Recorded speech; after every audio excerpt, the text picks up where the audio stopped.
갈라디아서 1장. 나 바울과 이곳에 있는 믿음의 동물들은 갈라디아에 있는 여러 교회에 문안합니다. 내가 이렇게 편지를 보낼 수 있는 권한은 사람들의 합의나 윗사람들의 임명에서 온 것이 아닙니다. 그것은 메시아 예수와 그분을 죽은 자들 가운데서 살리신 아버지 하나님께 직접 받은 것입니다. 나는 하나님께로부터 임명받은 사람입니다. 그러면 나는 다음과 같은 말로 여러분에게 문안합니다.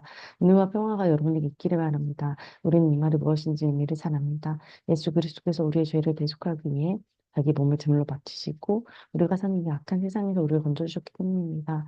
우리 모두가 이 구원을 경험하는 것, 바로 하나님의 계획입니다. 하나님께 영광이 영원 무궁토록 있기를 바랍니다. 참으로 그렇게 되기를. 나는 여러분들의 변덕이 믿기지 않습니다. 그리스도의 은혜로 여러분들을 불러주신 그분을 그렇게 쉽게 배반하고 다른 메시지를 받아들이다니요. 여러분도 알다시피 그것은 사소한 차이 정도가 아닙니다. 그래서 완전히 다른 메시지, 이질적인 메시지라고 할 수 없는 것. 하나님에 관한 거짓말이기 때문입니다. 이처럼 여러분들 사이에서 동요를 일으키는 자들이 그리스도의 메시지를 왜곡하고 있습니다. 단도직입적으로 말하겠습니다. 우리 가운데에서도 우리 가운데 어떤 사람이 심지어 하늘에서 온 천사일지라도 우리가 처음 전한 메시지와 다른 것을 전한다면 그는 저주를 받아 마땅합니다. 네, 말씀드렸고 이제 다시 말씀드리지만 아무리 유명하고 자격이 대단한 사람이더라도 여러분이 처음 하는 메시지와 다른 것을 전하는 사람이 있다면 그 저주를 받아 마땅합니다. 내가 이처럼 강경하게 말하는 것은 사람을 주장하려는 것이겠습니까? 혹은 하나님의 상징을 사려는 것이겠습니까? 아니면 대중의 박수를 얻으려는 것이겠습니까? 대중의 인기를 얻는 것이 나의 목표이라면 나는 그리스도의 종이 되려고 애쓰지 않을 것입니다. 이것을 알아야 합니다. 여러분, 아주 단호하게 말씀드립니다. 내가 여러분에게 전하는 이 위대한 메시지는 그저 인간의 낙관론이 아닙니다.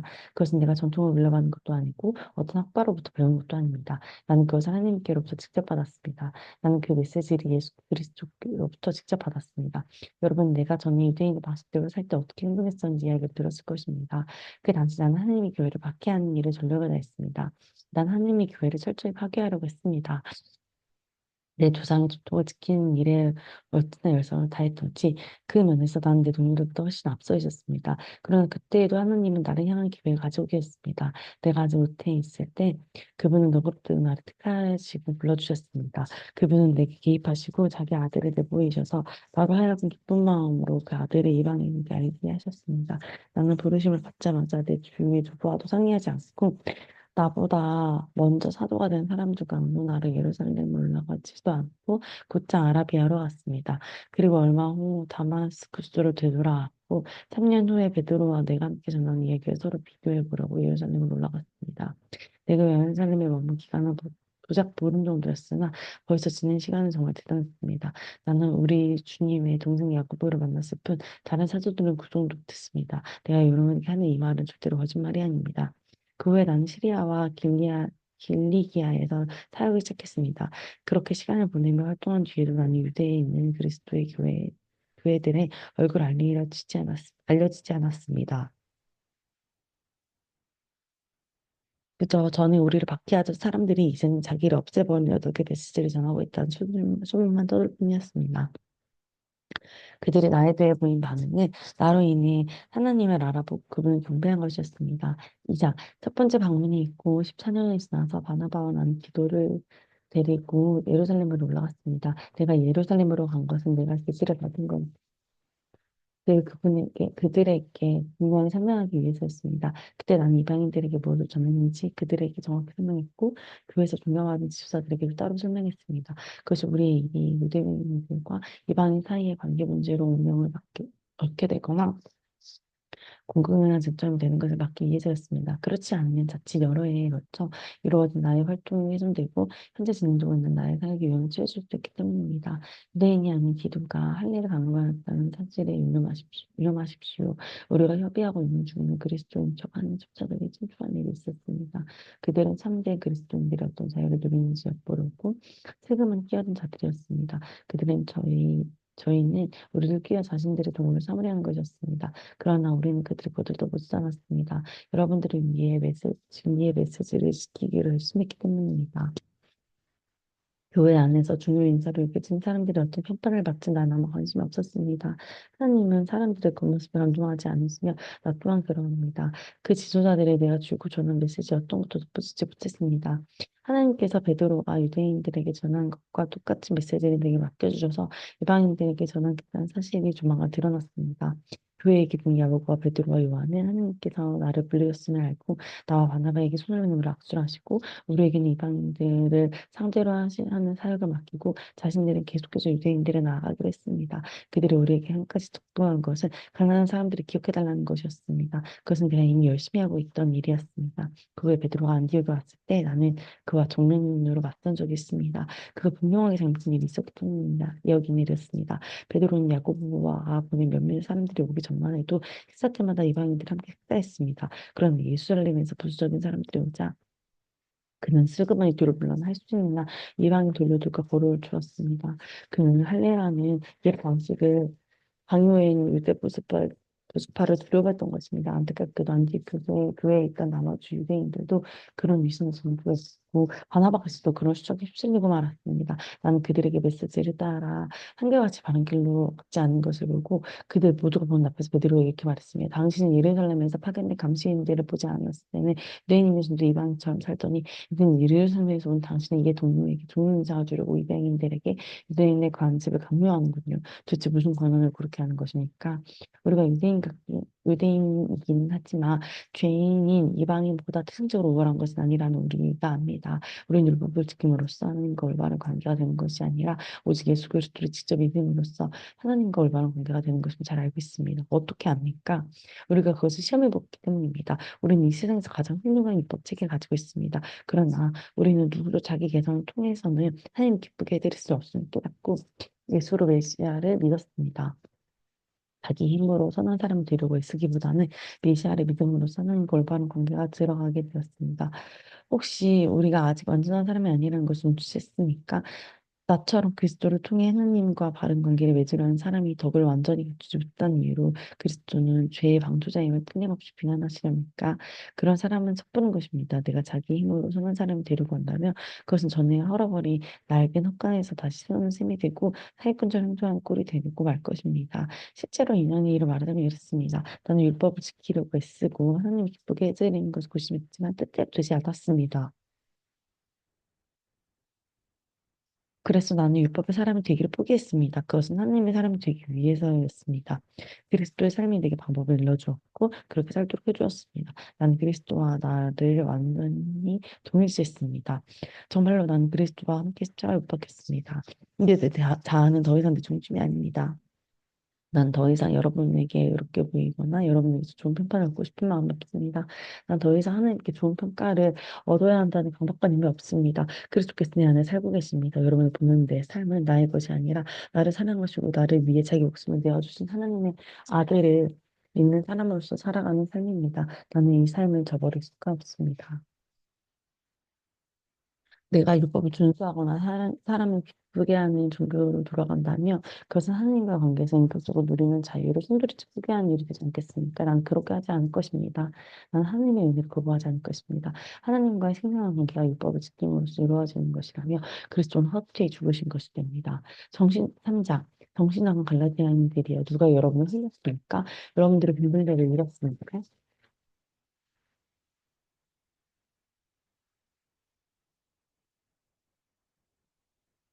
십자가에 달리신 예수의 삶의 중심을 놓지 않고 있음을 분명하니 여러분 제 정신이 아닌 것이 틀림없습니다. 십자가에 달리신 그분의 모습이 여러분의 중에서 같은데 어찌 그럴 수 있습니까? 여러분에게 상관이 없겠습니까? 여러분의 새 삶이 어떻게 시작되었습니까? 하나님을 기쁘시게 해드리기 위해 죽도록 노력함으로써 시작되었습니까? 아니면 여러분이 받은 하나님의 메시지에 응답함으로써 시작되었습니까? 여러분이 이 어리석은 짓을 계속 하시랍니까? 하랍니까? 정신나간 사람만이 하나님께서 착하신 일을 자신의 힘을 성취할 수 있다고 생각합니다. 여러분들은 그 일을 시작할 만큼 실력을 가지 못하면서 어찌 그 일을 성취할 수 있다고 생각합니까? 여러분이 그토록 고통스러운 학습 과정을 거친 것이 다 허세였단 말입니까? 아직 완전히 허사가 돼버린 것은 아닙니다만 계속 이런 식이라면 분명 허사가 되고 말 것입니다. 대답해 보십시오.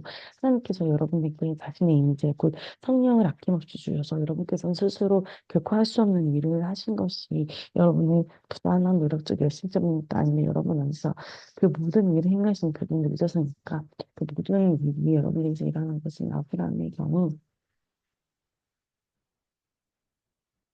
넘어갔지 않습니까? 그는 하나님을 믿었고 그 믿음의 행위가 하나님과 올바른 관계를 유지하는 삶을 변화된 것입니다. 율법을 신뢰하는 사람들이 아니라 그리스도를 신뢰하는 사람이야말로 아브라함처럼 믿음의 자녀인 것이 분명하지 않습니까? 또한 성경에는 하나님께서 이방인과의 믿음을 통과하여 올바른 관계를 맺으실 것이라는 사실이 이미 되어 있습니다. 성경은 아브라함에게 모든 민족에 대하여서 복을 받을 것이라고 약속하면서 그 사실을 미리 들여다보았습니다. 그러면 이제 믿음으로 사는 이들은 믿음으로 살았고 아브라함은 그 복을 받습니다. 이것은 결코 새로운 가르침이 아닙니다. 그리고 이것은 하나님을 의지하지 않고는 스스로의 힘으로 살려고 하는 하나님을 누구든지 신뢰할 수밖에 없음을 의미합니다. 성경을 이렇게 뒷받침합니다. 율법 책에는 기록된 모든 조항 가운데 하나라도 행하지 않는 사람은 심한 저주를 받게 된다. 그 같은 조정 요구 조항들을 온전히 지킬 수 없다는 것이 분명히 합니다. 그러나 그런 식으로는 누구도 하나님과 바른 관계를 유지할 수 없습니다. 하나님과 바른 관계를 믿고 사는 사람은 하나님께서 알아내 주시는 일을 받아들임으로써 그런 삶을 살아갑니다. 하나님을 위해 무언가 하는 것과 하나님이 해주시는 일 속으로 들어가면 분명히 다릅니다. 예언자 하박국이 옳았습니다. 하나님을 믿는 사람은 하나님께서 바로잡아 주신다. 그것이 참된 삶이다. 율법 준수는 믿음으로 사는 삶을 자연스럽게 나아가긴커녕 더 많은 율법 준수로 이어지기 마련입니다. 그것이 성경에 기록되어 있는 사실이기도 합니다. 이와 같은 일을 하는 사람은 그 일로 살 것이다. 그리스도께서는 실패할 수밖에 없는 저주받은 우리의 삶을 온전히 자기 것으로 삼으심으로 그 삶에서 우리를 건져주셨습니다. 여러분, 나무에 달린 자는 모두 저주를 받는 자이다. 여러 성경 말씀을 하실 것입니다. 예수께서 십자가에 못 박힐 때마다 바로 그런 일이 일어났습니다. 그분은 저주받은 자가 되셨고 동시에 그 저주를 푸셨습니다. 그 일로 모든 장애물이 사라져 이제 우리는 이 아브라함의 복이 지금도 계속되고 있으며 그 복이 이방인에게도 유효하다는 사실을 알게 되었습니다. 우리는 너나 할 것 없이 믿음으로 아브라함이 받았던 그 똑같은 방식으로 하나님의 생명국 성령을 받을 수 있게 되었습니다. 친구 여러분, 내가 드리는 자유의 말씀에 자유의 삶에 대해 일상생활로부터 한 가지 예를 들어보겠습니다. 어떤 사람이 유언장을 법 절차에 따라 작성을 놓으면 아무도 그것을 무효로 하거나 거기다 무언가 덧붙일 수 없습니다.